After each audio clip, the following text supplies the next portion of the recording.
50.000 gra dhe vajza u vran nga të afërmit e tyre në vitin 2024. Fjalë të tjera, një grua humbi jetën çdo 10 minuta, tregojnë shifrat e publikuara nga Organizata e Kombeve të Bashkuara, duke denoncuar mungesën e progresit të vërtet në luftën kundër femicidit.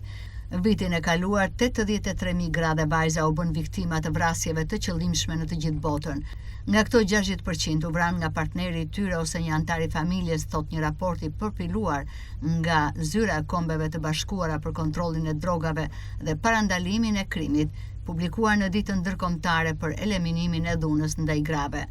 Rreth 50.000 gra dhe vajza u vran ose nga partneri i tyre ose nga një afërm i ngushtë. Me fjalë të tjera, 137 u vran çdo ditë ose një në çdo 10 minuta.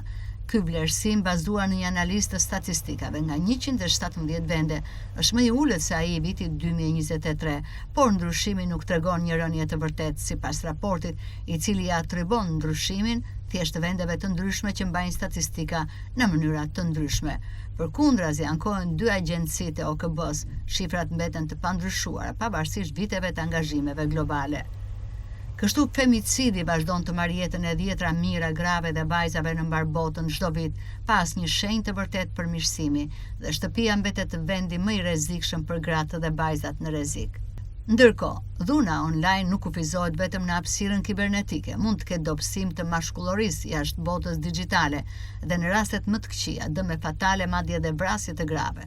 Për të parandaluar këto vrasje, është e nevojshme të miratojnë ligje që do të njohin format e ndryshme të dhunës që vuajnë gratë dhe vajzat online dhe offline dhe do t'i mbajnë autorët përgjegjës përpara se të bëhen vrasës, këmëngull OKB.